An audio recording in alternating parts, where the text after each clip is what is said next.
Hey everybody, so welcome to part two. This week we're going to turn the shell of the Louis Vuitton wallet we took apart in the last video into a new wallet. And talking with the customer, they decided they wanted something a little more simple.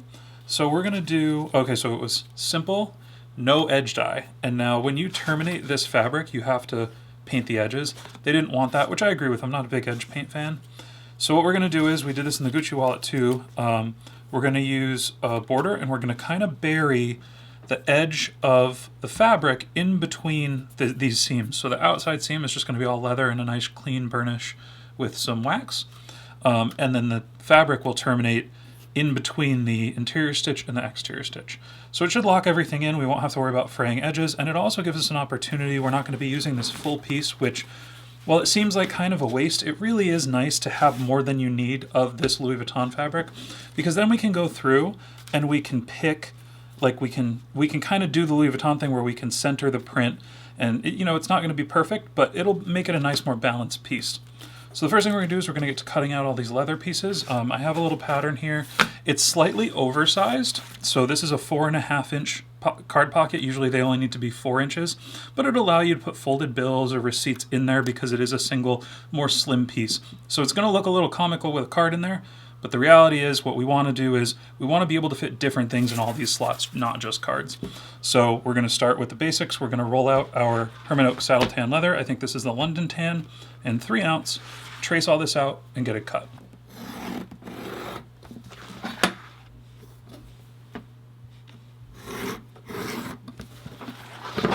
So we have everything pretty much cut out. The only thing I haven't cut out is the inlay.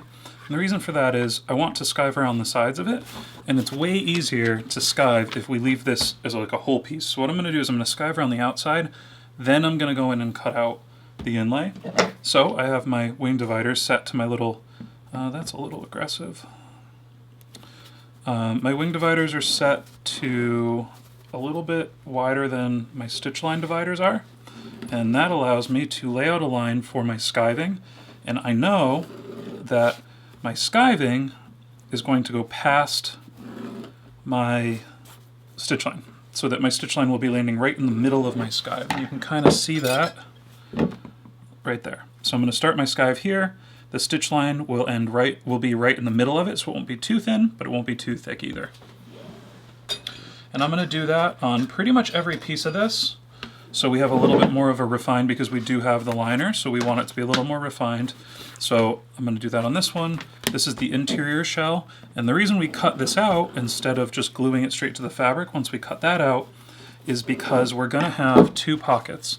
And so I want to stitch this pocket to this liner, and then put this pocket over top of it without having to stitch through my shell.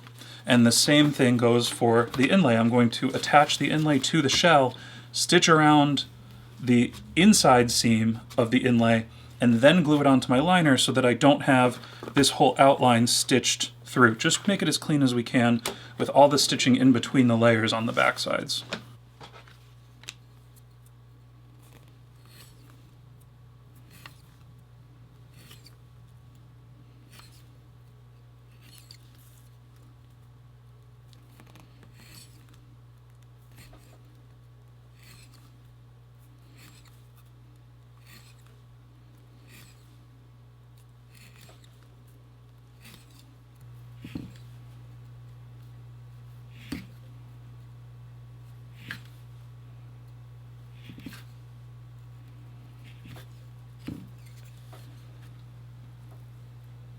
And once we're skived, we can cut out this inlay. And now there's no straight lines in this, so it's just going to be a freehand cut.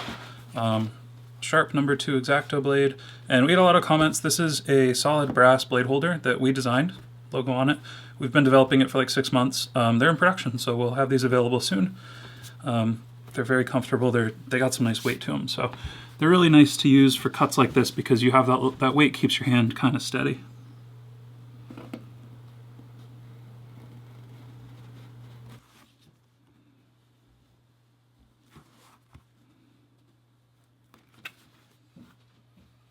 Alright, so we have our inlay piece, or the border, cut out and burnished and stuff.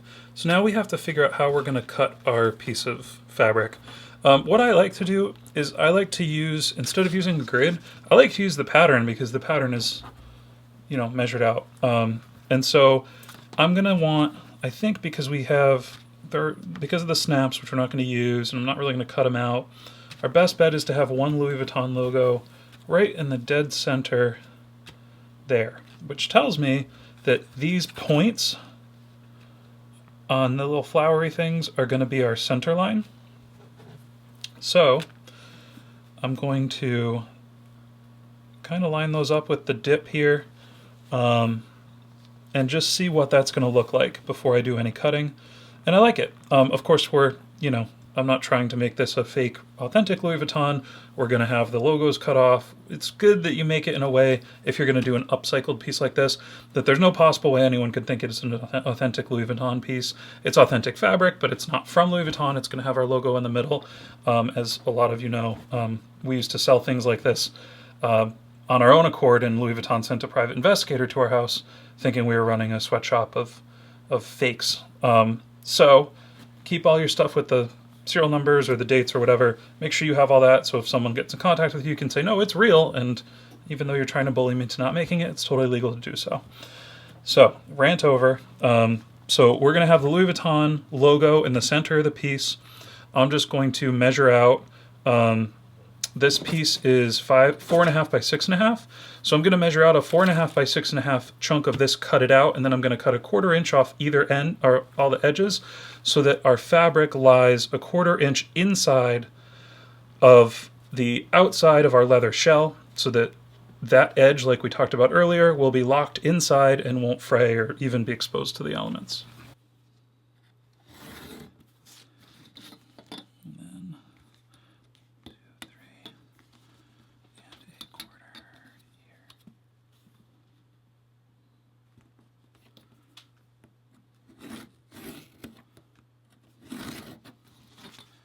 So we were sent over a couple new things. They're scrapey tool.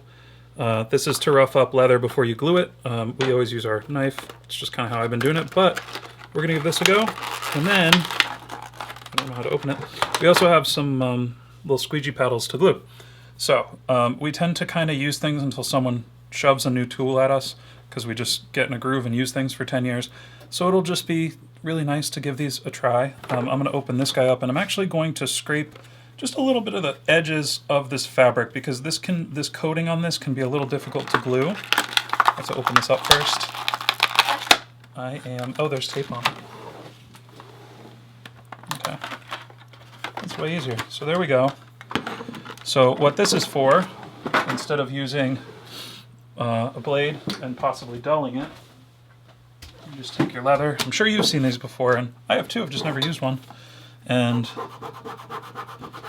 oh, that's nice. It doesn't like scrape too much. So we're going to use this for the whole wallet, starting with this little fabrics piece here, and we'll see how it goes.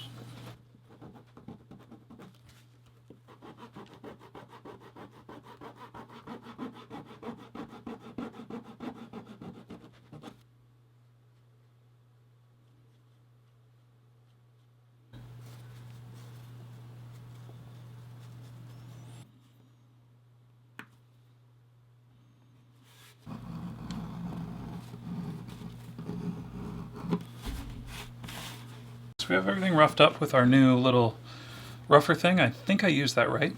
So what we're going to do is we're going to glue these first pockets in, and you can see there's no T-pockets in this. I'm just skiving everything down, and it's just going to be a stack of 3. Real simple. Now, what I did was, on one side, I'm going to leave this, I drew the line, but I'm going to leave this completely open so you can put bills in it.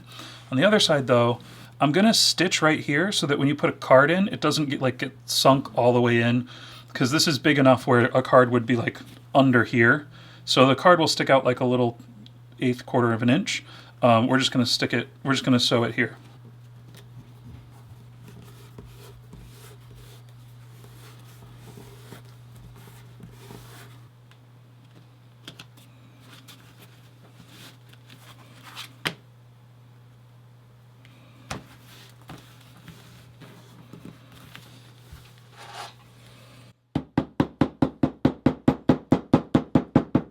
So So as you can see, I glued it from the back. Kind of a little bit risky. You're kind of winging it a little bit. But I just lined everything up, again, using the lines on my cutting board. I use it for everything. Lined everything up centered, then tried to center this the best I could. And the reason I did it from the back was because I really want the edges of this fabric to land inside that skive. And since I use my dividers to mark where I'm skiving, everything's pretty centered. So I know that if I place this, even though I can't see the print on the front, I know that I cut the print out centered. And if I place this onto the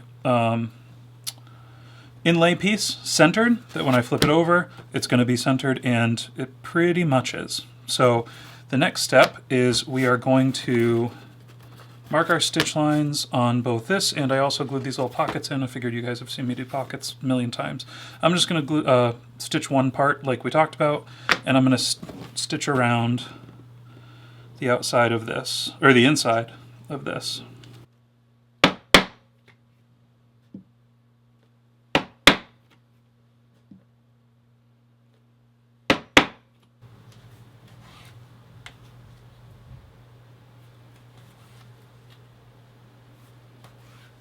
We've got our inlay all stitched in, and I went ahead and glued in all the pockets. You guys have seen me do that a bunch of times.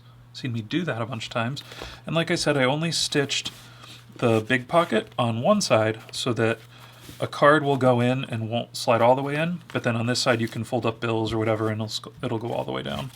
So now all we have to do is, and you can see how the stitching caught the liner, but then on the edge we're going to have just leather, so we don't have to do any edge painting because the customer doesn't want any edge painting, and that's how you have to seal this up if it's on the edge. So now we're just going to glue. I'm going to try out one of Weaver's squeegees. Now admittedly, I'm not a huge squeegee fan, only because with the glue that we use, which is like just a contact cement, barge, or weldwood or whatever, I like using the brush because you can kind of push it into the fibers. And with a squeegee, with this glue, and I don't know if it's something I'm doing wrong with a squeegee or whatever, I've noticed that it almost like ends up just sitting on top of the fibers, so you have to do like multiple coats. But we're gonna just give this a go here because, oh, that's really cool. Because you always gotta be open to trying out new tools. It's easy to get stuck in your ways and not wanna try new stuff, but this is really nice.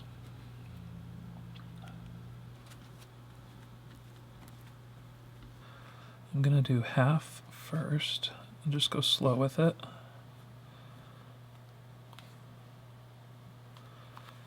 Make sure everything's lined up.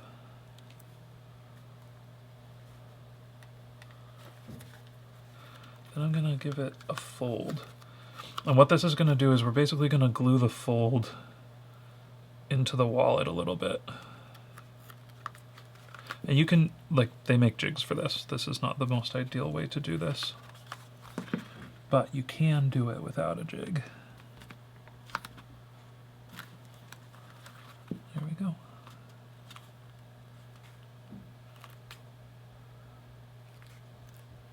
So I went through and sanded all the edges down, leveled everything. With a project like this, you'll have a lot of that to do. And after that, we're just going to nip these edges off.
So once we're all stitched up, I went through and I sanded everything down. It's kind of a long process with this one. I don't know why, some are, some aren't. But we got it all nice and level, so we're going to use, this is just some gum trag in here. So I'm going to put a little bit of gum trag. You can use water, you can use saddle soap. And this is just going to be a natural burnish. And we mentioned the customer didn't want edge paint.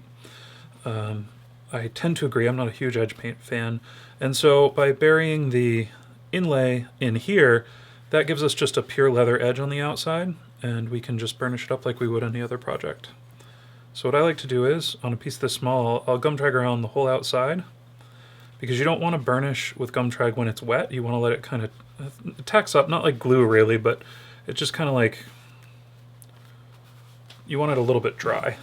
Once it's a little dry like that, just go in with our canvas, and this Hermann Oak burnishes really, really nicely. So it's, I've sanded this down to about 600 grit, and after doing that, a little gum trag, and you see we slick up beautifully. Once we have the edges burnished, I'm just going to use some beeswax and give the edges a once over here, and then I'll just go back with my canvas and do one more little polish to use the heat from the friction to smooth all this beeswax out and get it nice and get the edges nice and coated.